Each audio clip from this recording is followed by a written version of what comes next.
Welcome to Kavya vibes. நான் இன்னைக்கு 7 days 7 lunch box ரெசிபீஸ்ல இன்னைக்கு டே 2 நம்ம இன்னைக்கு பார்க்க போற ரெசிபி சோயா சங்க் ரைஸுங்க. இது 10 நிமிஷத்துல பண்ணிடலாம். ரொம்ப ஈஸியான ரெசிபியும் கூட. நான் இன்னைக்கு 1 கப் சோயா சங்க்கு சுடுதண்ணில 2லேருந்து 3 நிமிஷம் ஊற வச்சு தண்ணி புழிஞ்சிட்டு எடுத்திருக்கேங்க. இனி கடாயில எண்ணெய் ஊற்றி கடுகு போட்டு கடுகு கொஞ்சம் பொரிஞ்சதும் கருகாப்பில் கொஞ்சம் சேர்த்திக்கலாங்க. இது கூட 1 ஸ்பூன் சோம்பு சேர்த்திருக்கேங்க. சோம்பு நல்லா வாசமா இருக்கும். ஒரு மீடியம் சைஸ் வெங்காயம் சின்ன சின்னதா கட் பண்ணி சேர்த்திருக்கேங்க. வெங்காயம் சேர்த்திட்டு நல்லா வதக்கிக்கலாம். 7 days சீரீஸ்ல ஒவ்வொரு நாளும் ஒவ்வொரு வெரைட்டி ரைஸ் குயிக்கா பண்றதுக்காக அப்லோட் பண்ணிட்டு இருக்கேங்க. மறக்காம பாருங்க. இப்போ இஞ்சி பூண்டு பேஸ்ட் 1 ஸ்பூன் சேர்த்திக்கலாங்க. இஞ்சி பூண்டு பேஸ்டோட பச்சை வாசம் போற அளவுக்கு நல்லா வதக்கிக்கலாம்.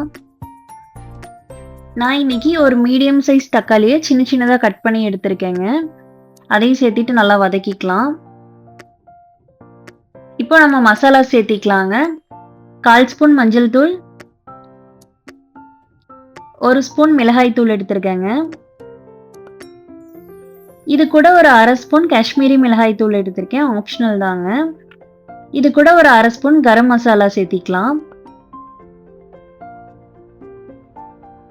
இதெல்லாம் சேர்த்து கொஞ்சம் கலந்து விட்டுக்கலாங்க. தண்ணி கொஞ்சம் ஊற்றிட்டு கூட கலந்து விட்டுக்காங்க, அடிப்பிடிக்காம இருக்கும். இது கூட தேவையான அளவு உப்பு போட்டுக்கலாங்க. நான் சோயா வேக வைக்கும் போது உப்பு போடலை, அதனால இதுலேயே சேர்த்தி போட்டுக்கிட்டேன். அவ்வளோதாங்க. இனி நம்ம சோயா சேர்த்திக்கலாம். சோயா சேர்த்தி எல்லா பக்கம் நல்லா அப்ளை ஆகுற மாதிரி நல்லா கலந்து விட்டுருங்க. தேவைப்பட்டால் கொஞ்சம் தண்ணி ஊற்றி ஒரு 5 நிமிஷம் மீடியம் ஃப்ளேம்லேயே வச்சுட்டு விட்டுருங்க. பார்த்தீங்கன்னா தெரியும் நல்லா வெந்துட்டு இருக்கு. இப்போ நம்ம நறுக்குன கொத்தமல்லி கொஞ்சம் சேர்த்திக்கலாங்க. அவ்வளோதாங்க, ரெடி ஆயிடுச்சு. இது கூட 1 கப் சாதம் எடுத்திருக்கேங்க. அதுவும் போட்டு நல்லா மிக்ஸ் பண்ணி விட்டோம்னா நம்ம சோயா ரைஸ் ரெடி ஆயிடுச்சுங்க.